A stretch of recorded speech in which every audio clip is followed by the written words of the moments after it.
And Shaykh Uthaimeen was explaining that when they're talking about Kalaam in this book, Ibn Aajrummiyyah is talking about Kalaam, he's speaking about Kalaam as it relates to Nahwiyin, the grammarians. And he said, Ibn al-Ajurrum said, that Kalaam is a lafz, that means that word which is spoken on the tongue, which excludes written language and excludes hand movements or indications given by body language, firstly. Secondly, it has to comprise of more than one word, 2 words at least, and those 2 words have to come together in order to bring about al-mufid, a meaning which is complete. Okay, so that's what Shaykh Uthaimeen was saying.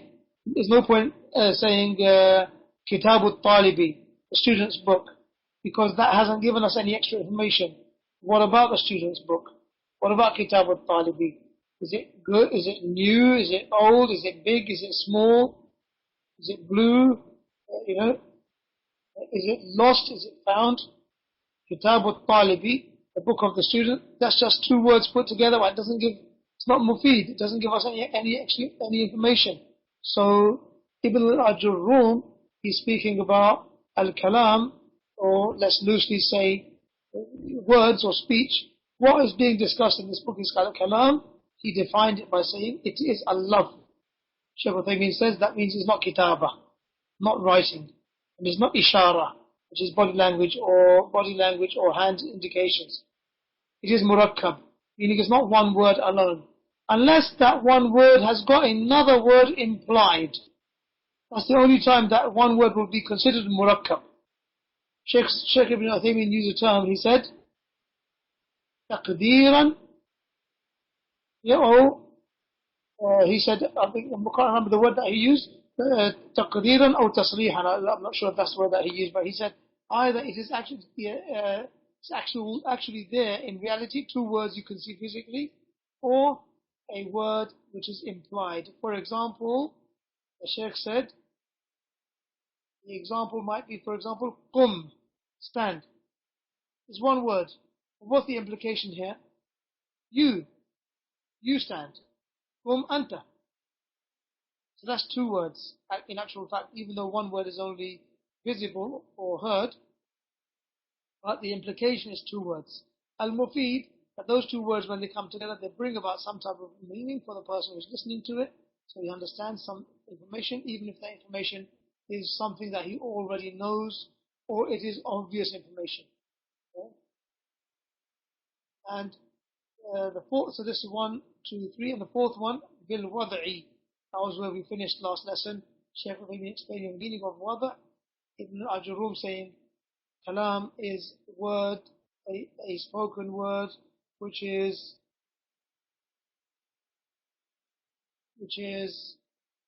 combined in other words, at least 1 other word, even if that is by implication, has to bring about meaning, and it has to be bil wada'. And bil wada', he said 2 things, Shaykh Uthaimeen. He said either it means 2 things, both of them.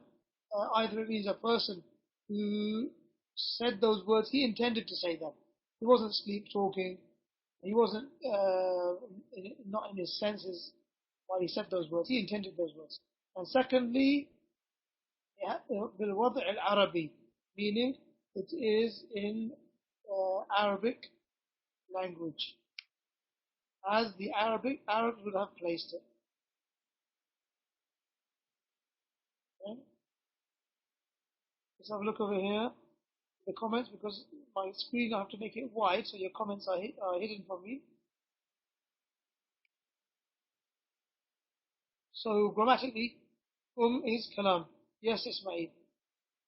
Is Kalam. Why? Because it has 2 words. One is physical, the word that you actually see in front of you, which is The other one is implied, which is you, anta. Okay? Mudaf ilayhi, Abu Abdullah, is not mufid.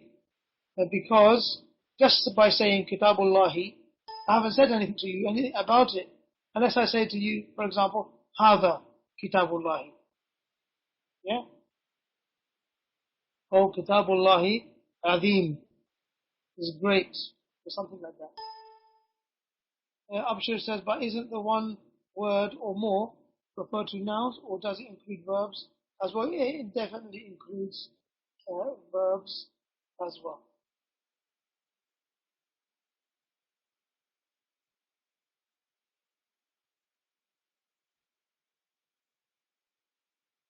So mudaf mudaf ilayhi, I would say, yep, it is never feed unless it comes with something else in order to give it complete meaning. The brother is asking over here, khaf, linguistically means lessening, I'm not sure yet, okay. So does khaf or of ism, does it mean tanween is lessened to kasra, dhamma of it by introducing alif and lam, and hukm khaf is like by raising the hukm of the Arab next to the I'm not sure, Sajid, your sentence became very long and complicated, to be honest. I'm not exactly sure what you're asking because you added the other things. I think it's going to become clear in today's lesson when we speak about al-khaf. Shaykh speaks about it in some detail. Bear with me, inshallah. I'll be able to explain that or go through the Shaykh explanation, inshallah, in some detail. Alright? Okay, Allah barakatuh. So let's go to the next page over here, where the text is. There we are. And let's get to the place where we were at. Shaykh just finished speaking about the Shaykh just finished speaking about al-wada.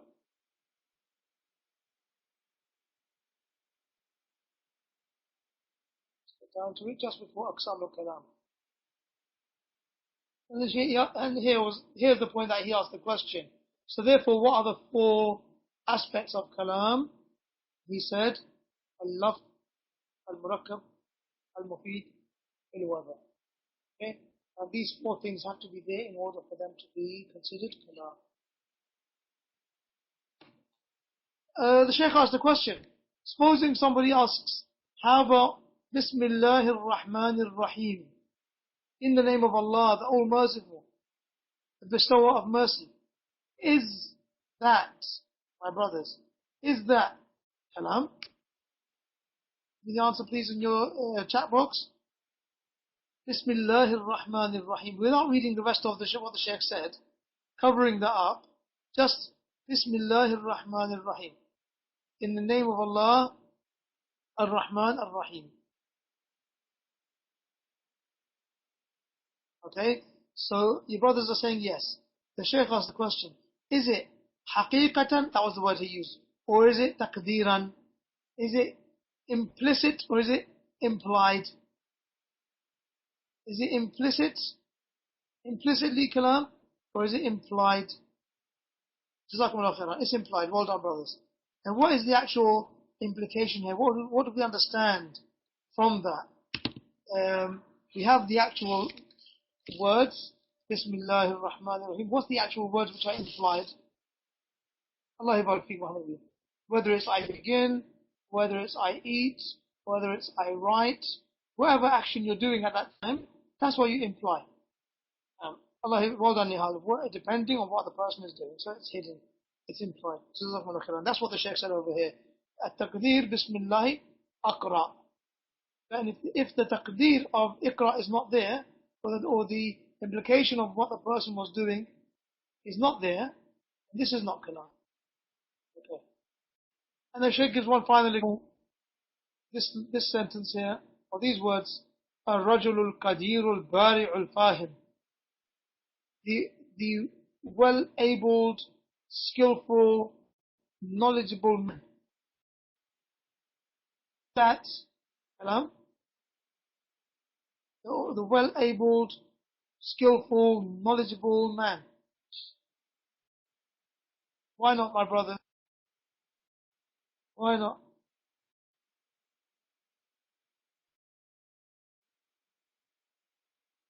It's not complete. So complete it, please. Not complete. How could we complete it? You might be able to say, for example, yeah, hada. No, we wouldn't say that, hada, Muhammad. We wouldn't, because هذا الرجل الغير البارع الفاهم. هذا would be considered مبتدا. All of that is badal of هذا. It's all going to be the same part of the first part of the sentence. But you might use a verb, for example, مات. الرجل القدير البارع الفاهم مات. Yes, ذهب. جاء. Well done, Abshir. No khabar. Correct. Okay, let's go on to where the Shaykh moves on to the next part of the class, and that is وَأَقْسَامُهُ ثَلَاثَ أَقْسَامُ الْكَلَامِ. We actually translated this earlier on the first lesson, but there was no explanation of it. Shaykh explains now. If you go back to the beginning of the lesson, right the first day, it says up here, I'll take it back to that page.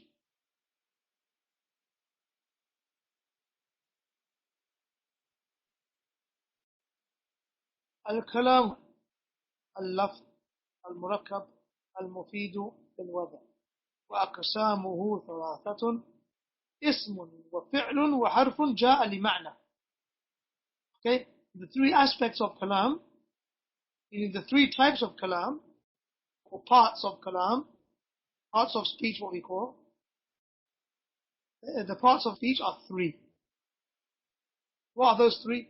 Ism, fi'l, and harfun ja'a li ma'na. Now, I'm not translating on purpose because the Shaykh's explanation is meant to serve as the translation of these words. So let's go back to what the Shaykh said. Let's talk about these three things. Before talking about the three things, the Shaykh says, doesn't restricting Kalam to only three things, doesn't it require a proof? So if somebody says, what's the proof that Kalam is only from three things? Is it in the Quran? Is it in the Sunnah? Showing that there's only three things? Is it from the ijma' of the Muslims, consensus of the Muslims? Is it from qiyas, from analogical reasoning? Because these four things that the Shaykh mentioned, Kitab, Sunnah, ijma', qiyas, these are the main areas of proof. So the Shaykh answers that question and he says, it's not in the book, or the Sunnah, or ijma', or qiyas, because we need these proofs from the book and the Sunnah and the ijma' and the qiyas. We need that when we're talking about Islamic rulings, al-ahkam al-shar'iyyah. As for nahu, grammar, it doesn't require that. But having said that, the Shaykh said, the ulama said that the proof, or the ulama, their proof from the scholars of the language, that these three things, three parts of the language are limited. Kalam is only made up of three things.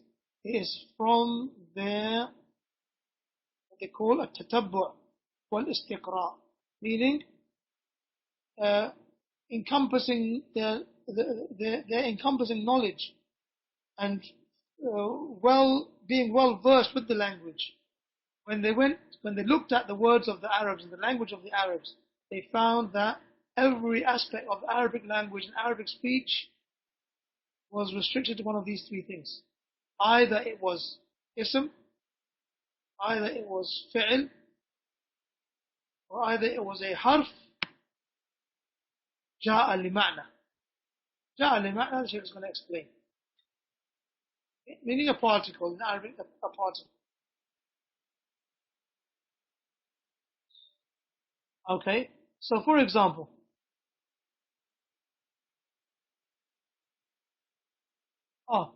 the Shaykh says over here, but if someone says, how about sah? This word, sad, fatha with a ha and sukoon on top of it, sah. What is this? This is not one of those three that you just mentioned, ism and fi'l and harf.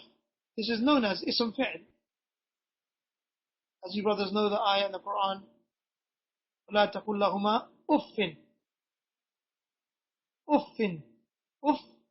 This is known in the Arabic language as ismu fi'lin, or ismul fi'l, a verbal noun. So if somebody says, how about this word sah? and similar. How about uff? Maybe expressions above the la, but they're actually, but they are verbal nouns. They are, short expressions that contain a meaning, behind them. But they are, in Arabic, what they call them ism fi'l. So, the Shaykh says, if someone contends with us, how about ism fi'l? How have you excluded that from one of these three things? Why can't we say there are four things? The Shaykh says, actually, even the ism fi'l, in actual fact, it's a noun.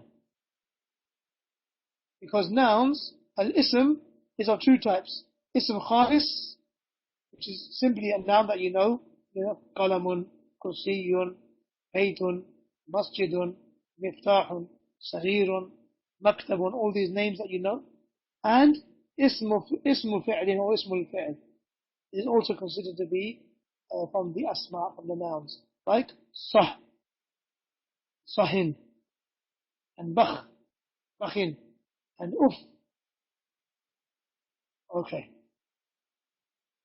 The Shaykh Ibn Uthaimeen rahimahullah, he says that the author rahimahullah, because this book was supposed to be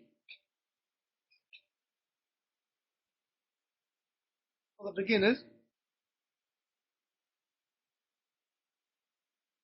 because this book was supposed to be for the beginners and supposed to be abridged, mukhtasar,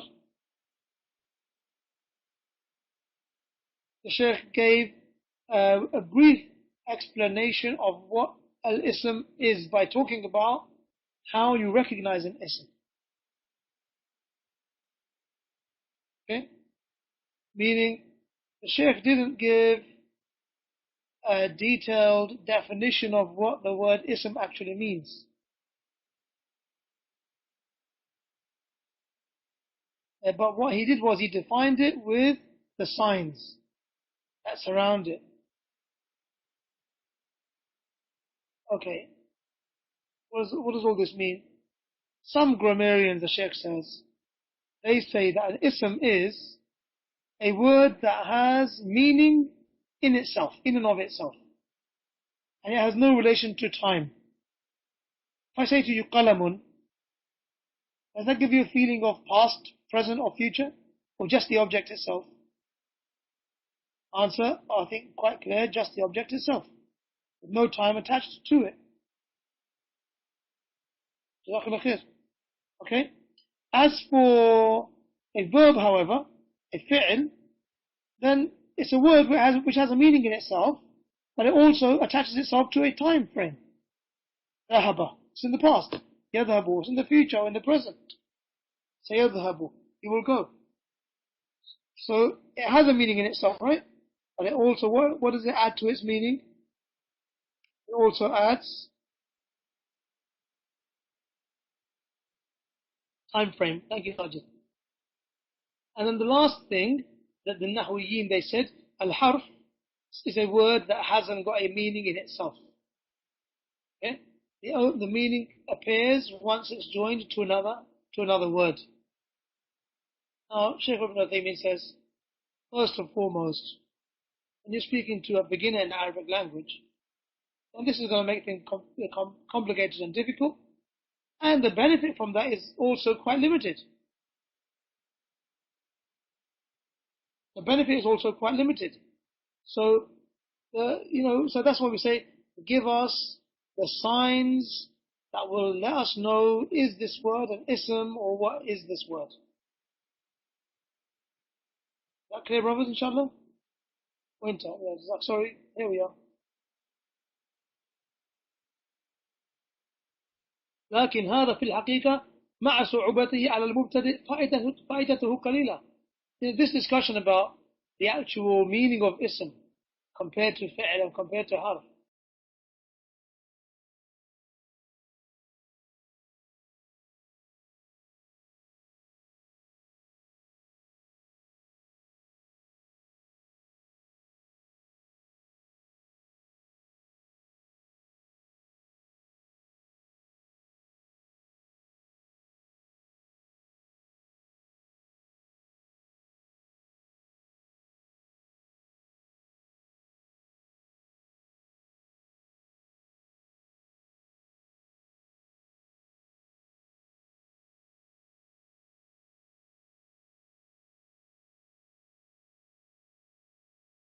Ism is a word that has a meaning in and of itself, but not attached to any time frame.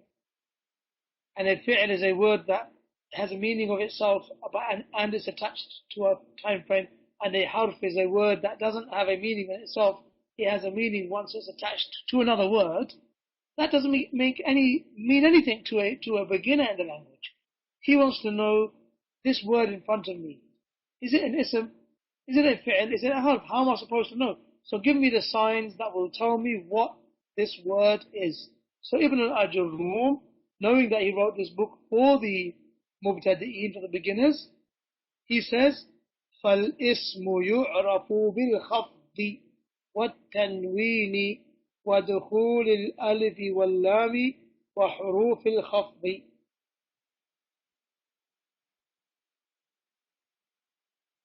Meaning, the noun, the ism, is known by khaf, by tanween, by dukhul alif wal lam, by huruf al khaf.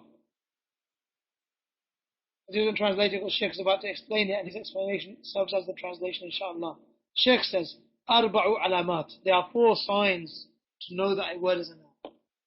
There are 4 signs. How many signs are there to know that the word is a noun? Answer? 4. Okay. The first one is al-khafd. And now the Shaykh goes on a slight tangent, as rahimahullah, Shaykh was well known for doing in his lessons. So this is a lesson.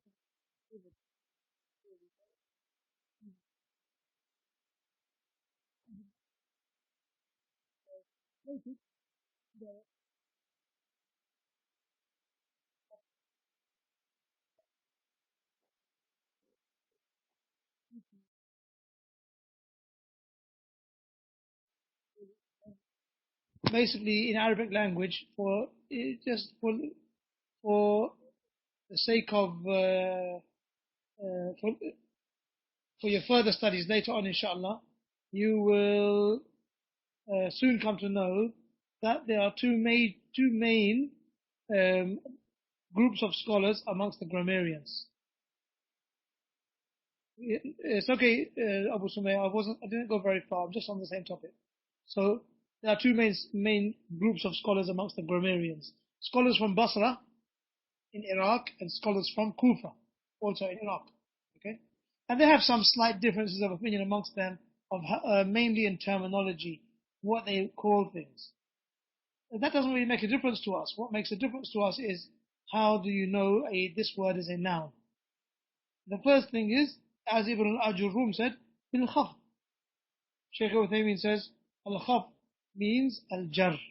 Khaf is used by the Basriyun, jar is used by the Kufiyun, scholars from Kufa, and basically we are talking about that word that usually has a kasra after it. The Shaykh gives an example. مثل مررت برجل كريم. مررت برجل كريم. This word here, مررت, مرة, that's the verb. To, that's the person who did the verb. ضمير متصل, فاعل. Okay? B, over here, this is حرف الجر. رجل, this is the word that comes after jar. كريم. The Shaykh says, as the word rajul, it has another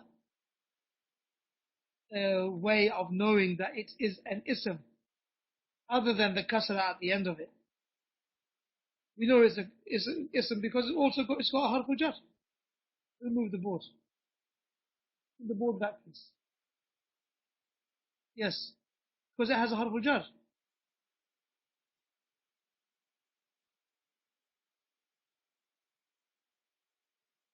Oh, is he okay? Who's somebody trying to adjust the board for us? Or is it happening itself?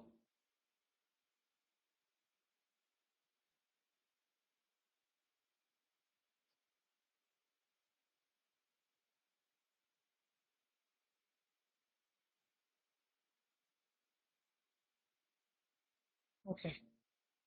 So back to where we were, but that happened. Some confusion there. Looks like there's some moving about by itself. It shouldn't do it by itself.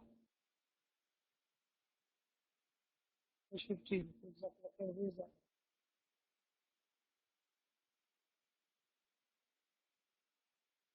Barakallah.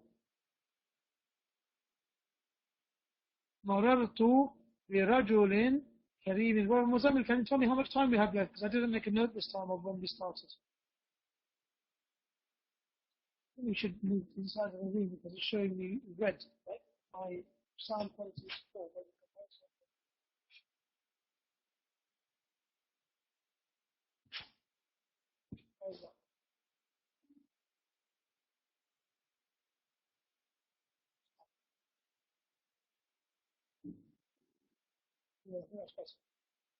Yes, brothers?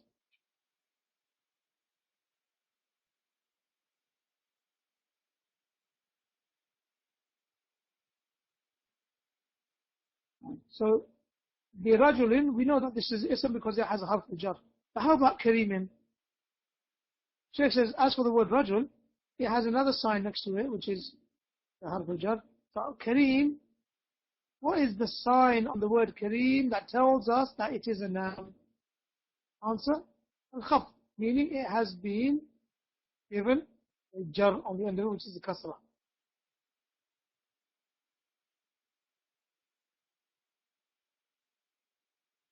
So because it's a sifa, because it's the description of the man, the adjective, it's the sifa. And the sifa follows the same pattern. But that's not the reason why it's a noun. The reason that we know it's a noun is because of the tanween. Thank you, Abu Abdullah. Because of the tanween, kareemin. Yeah? Okay. Then the Shaykh says, so if you ever see a word that has a kasra on the end of it, kalimatun majruratun,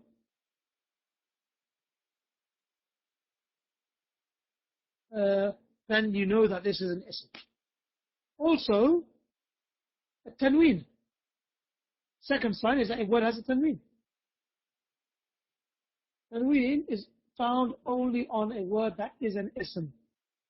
So if you find a word that has a tanween on it, meaning two dhammas, two fathas, two kasras, then, for example, هذا رجل nun, two dhammas, yeah, رجل, or marartu,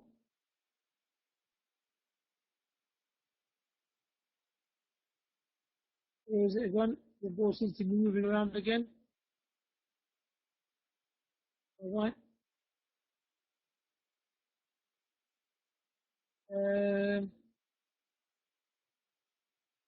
So Muzammil, give me a track of the time, please. Tell me how many minutes we have left compared to when we started.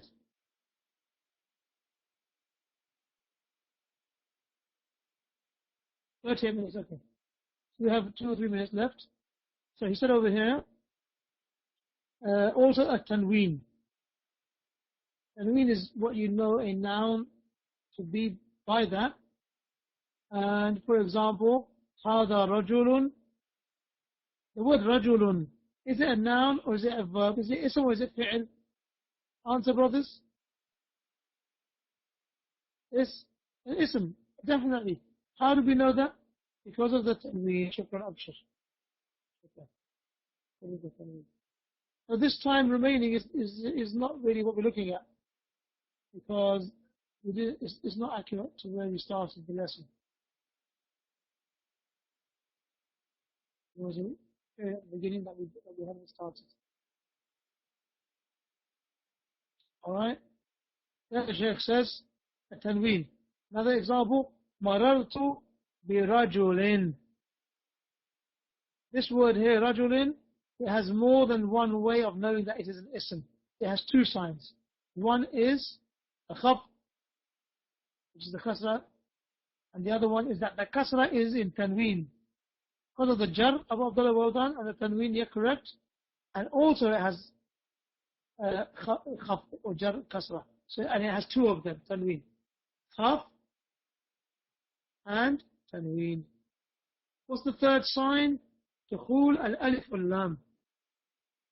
Okay, and then the Shaykh took a small tangent here, speaking about, do we say alif wal-lam or do we say al?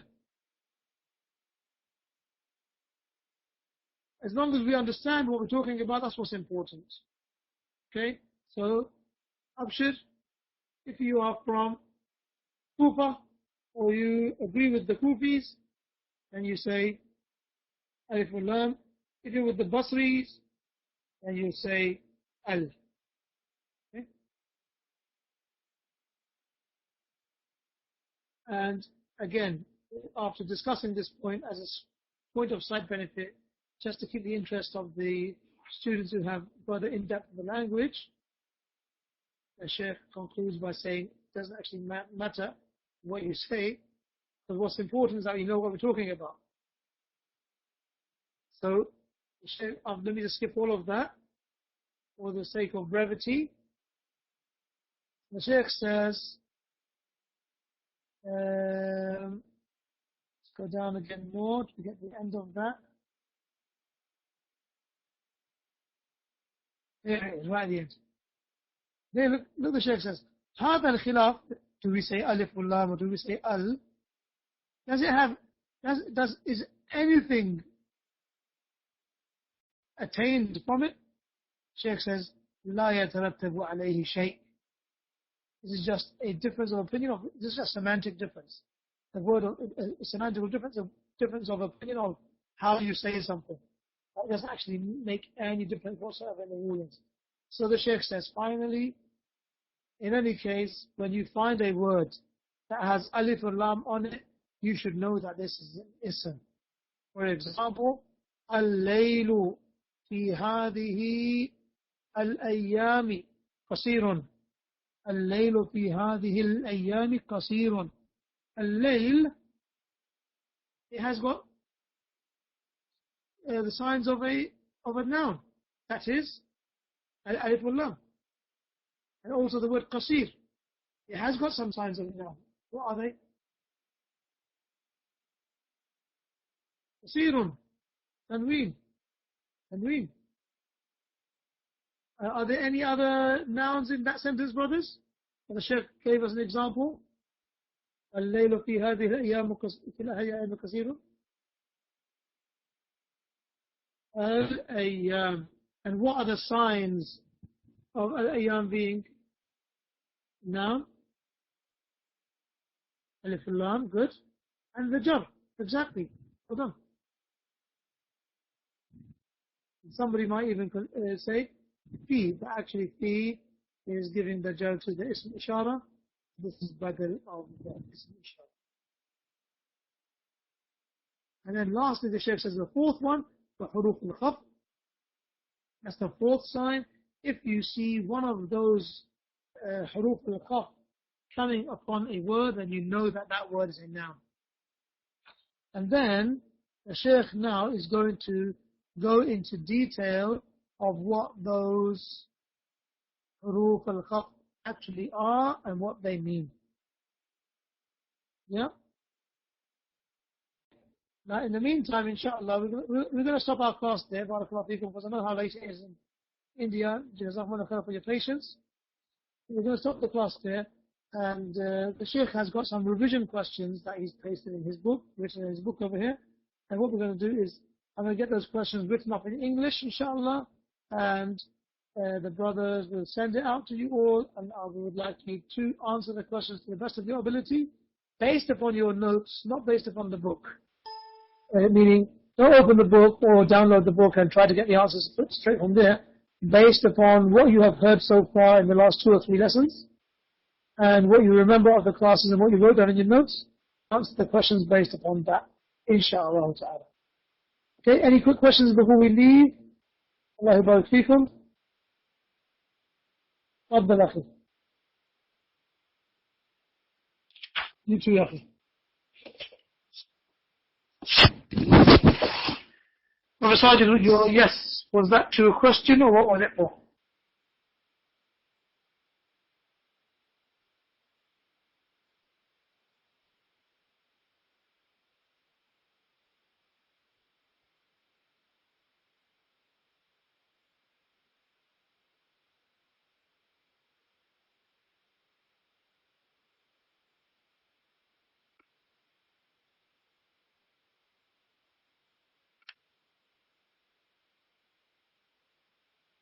The question, Sajid, was, do you have any questions?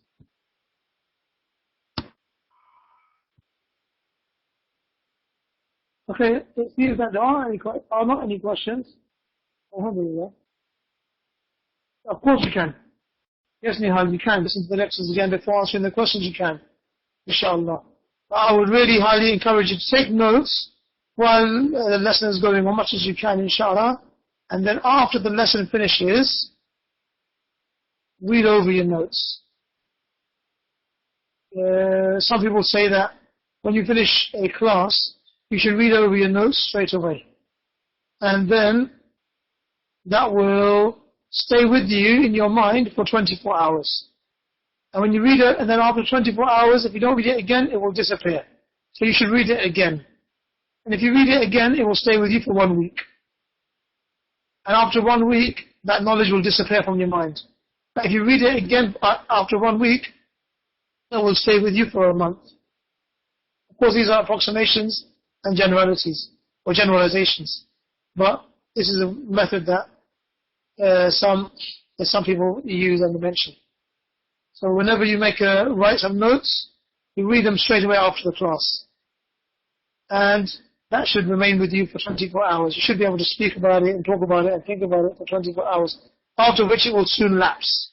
Read it again, and that information will stay with you for a week. After a week, it will lapse. But if you read it again, it will stay with you for a month. After a month, you read it again, and in this way. But in actual fact, the ulama, they say to memorize knowledge. To almost rote learning is almost what they want me to do, and then also coupled with the understanding, the fahm, memorization is important, because that's the only way, the one main way that you can pass knowledge on to others. Okay, ikhwan, so inshallah expect some questions to come inshallah very soon, in the next couple of days hopefully, if not today, if there's time, and answer those before the next lesson. You can send them. We're still trying to work out how to connect the homeworks. There's not really connection and correction, it's just more of an encouragement, inshallah. We want you to interact with the lesson more, keep focused on the class, and that way, inshallah, because this is an interesting way of doing it. Upload it to the screen. So, did you do that just now yourself, or did somebody else do it for you? Okay, well done. Jazakallah khair, Muzammil. Yeah, well done. Examples from the Quran, حروف الخفض. من, على, باليوم. Very nice. المفسدون. حروف الخفض, المفسدون. I'm not sure about number 4, but actually I'm sure about number 4. It's not from حروف الخفض. 5 عن, في, and لي, لله is the name. Is he on the spot, Muzammil? Now I'm putting you on the spot. How about number 4?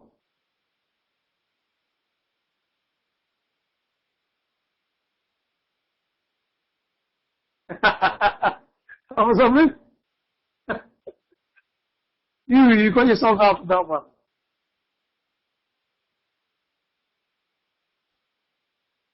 Okay. Nice. اللفظ المركب المفيد.